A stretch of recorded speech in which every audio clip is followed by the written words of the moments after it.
इस वीडियो में हम क्लास 6 के चैप्टर नंबर 15 पढ़ेंगे, जो कि है श्रीम दी वॉल्फ बॉय। श्रीम दी वॉल्फ बॉय जो है ये आपके आईसीएसई बोर्ड के क्लास 6 के सिलेबस के हैं। तो अभी मैं आपको ये चैप्टर जो है लाइन बाय लाइन हिंदी में समझाने वाली हूँ। बहुत ही खूबसूरत सी कहानी है। आपको जब पूरा कहानी सुन लेंगे ना तो आपको बहुत ही एक होता है ना, भावुक हो जाएंगे, आप बहुत इमोशनल हो जाएंगे। तो अभी मैं स्टोरी स्टार्ट कर देती हूँ। पहले हम इसका एक छोटा सा इंट्रोडक्शन देख लेते हैं इस स्टोरी का। Family is very important to all cultures. हर एक संस्कृति में क्या होता है, परिवार सबसे ज्यादा महत्वपूर्ण होते हैं, इंपॉर्टेंट होते हैं। In a family members always look after one another. Family में जो मेंबर्स होते हैं ना, जो सदस्य होते हैं, वो क्या करते हैं, हमेशा एक दूसरे की देखभाल करते हैं, एक दूसरे का ध्यान रखते हैं। But sometimes people ignore their family for various reasons. लेकिन कई बार क्या होता है कि लोग जो हैं वो बाकी दूसरे कारणों की वजह से अपने परिवार को नजरअंदाज कर देते हैं। अपने परिवार का ध्यान ना दे करके अपनी बाकी चीजों की जरूरतों की तरफ मूव करके वो क्या करते हैं कि नजरअंदाजी कर देते हैं अपनी फैमिली को।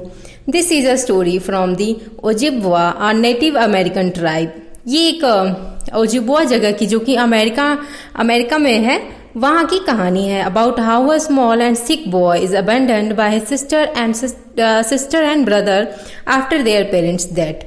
अब क्या हुआ था, एक छोटा सा बच्चा जो कि बीमार रहता था, सिक था, उसके भाई बहन ने क्या किया था, बड़े भाई बहन ने उसको अकेला अनाथ की तरह छोड़ दिया था।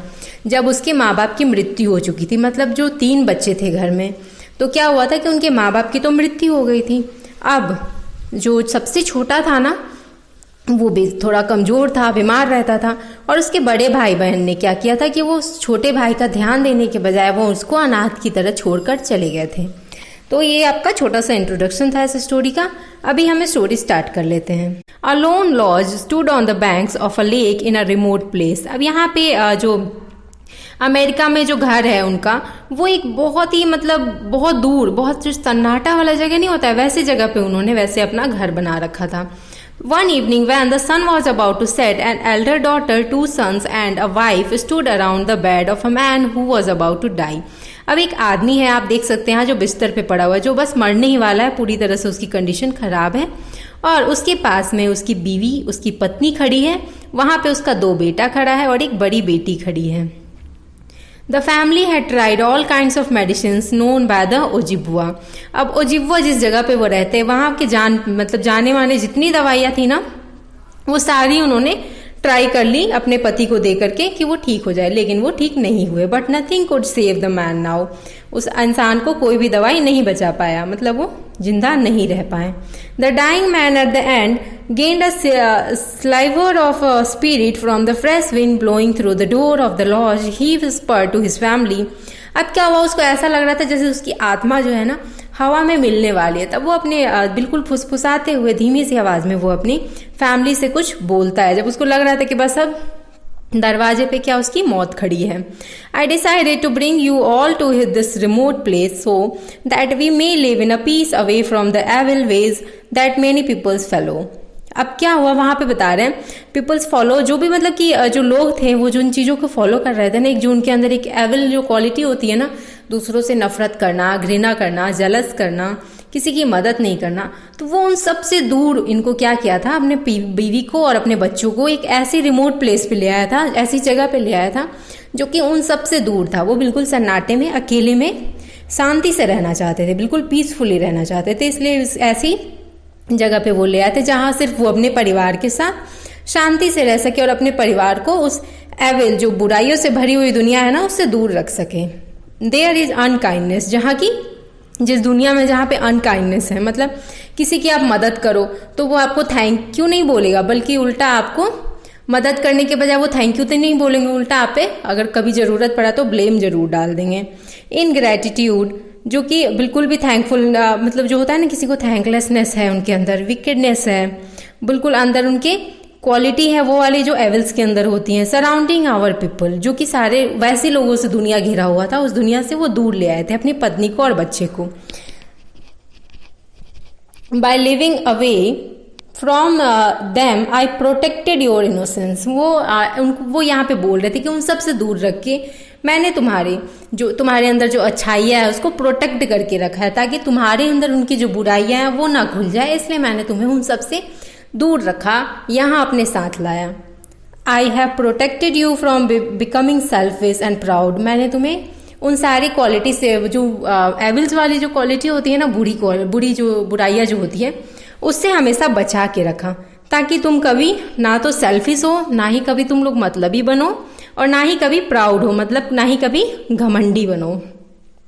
It has not been easy to stay away from others, ये इतना आसान नहीं था लोगों की दुनिया से दूर आके अकेले कहीं अपनी दुनिया बसाना।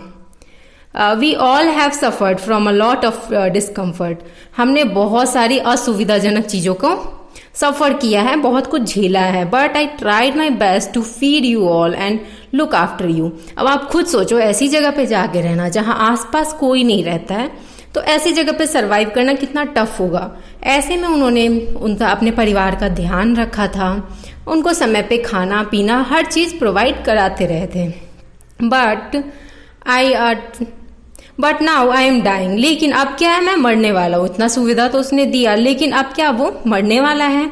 Your mother will not live long and will die soon after me, और तुम्हारी माँ जो है वो भी मेरे बिना ज्यादा समय तक नहीं रहने वाली है। एक तरह से उनकी भी एज हो चुकी है, वो नहीं रहने वाली है, और मेरे मरने के कुछ ही समय बाद वो भी मर जाएंगी। My children you will be left alone to look after yourself, और मेरे बच्चों तुम्हें खुद से ही अपना एक दूसरे का ध्यान रखना होगा, क्योंकि तुम अकेले यहाँ बाकी रह जाओगे, तो तुम लोगों को खुद से ही एक दूसरे का ध्यान देना होगा। I give you the charge to look after your mother and your youngest brother who is not strong. यहाँ पे वो दोनों जो बड़े बच्चे थे ना, बड़ी लड़की और बड़े लड़के, बड़े बेटे और बेटी को वो एक चार्ज देते हैं, एक तरह से एक जिम्मेदारी देते हैं कि मेरे मरने के बाद तुम अपनी माँ का और सबसे छोटे भाई का बहुत ध्यान रखना, जो कि इतने स्ट्रांग नहीं है। माँ भी स्ट्रांग नहीं है और वो छोटा सा बच्चा भी स्ट्रांग नहीं है, कमजोर है। I charge you never to forsake your younger brother as soon as the words ended. अब यहाँ पे वो एक तरह से उससे प्रॉमिस लिया था कि तुम अपने इस जो जुबान दे रहे हो ना कि हाँ ध्यान रखोगे, इस चीज से कभी हटोगे नहीं। The spirits of the man took flight, तभी क्या हुआ, ये बताते बताते बोलते बोलते प्रॉमिस लेते लेते उनका जो आत्मा था वो उनके शरीर को त्याग करके निकल गया, और यहाँ पे उनकी बस बॉडी जो थी वो बची रह गई, यानी कि वो मौत के गोद में चले गए। The two older children looked after their mother and the youngest brother. अब दोनों जो बड़े बच्चे थे, बेटे बेटी, वो अपने पिता को वादा करने के बाद वो उसी तरह से अपने भाई का और अपनी माँ का पूरा ध्यान रखने लगे। The mother after 6 months had passed, the mother too died. अब बस कुछ ही समय बाद क्या हुआ कि उनकी माँ की भी मृत्यु हो गई। The 2 brothers and 1 sister were left alone to look after one another. अब यहाँ पे बस 2 भाई और 1 बहन जो थे वो बचे रह गए थे एक दूसरे का ध्यान रखने के लिए। तो पार्ट 1 वीडियो में हमने यहाँ तक देख लिया। यहाँ से आगे पढ़ने के लिए आपको इस वीडियो के पार्ट 2 वीडियो देखने होंगे, जो कि मेरे चैनल पर अवेलेबल है। लिंक मैं नीचे डिस्क्रिप्शन बॉक्स में डाल दूंगी, लिंक पर क्लिक करके आप इसी चैप्टर का पार्ट 2 वीडियो भी देख सकते हैं। आई होप आपको यहाँ तक चैप्टर बहुत ही अच्छे से समझ में आ गए होंगे। Thanks for watching and happy learning.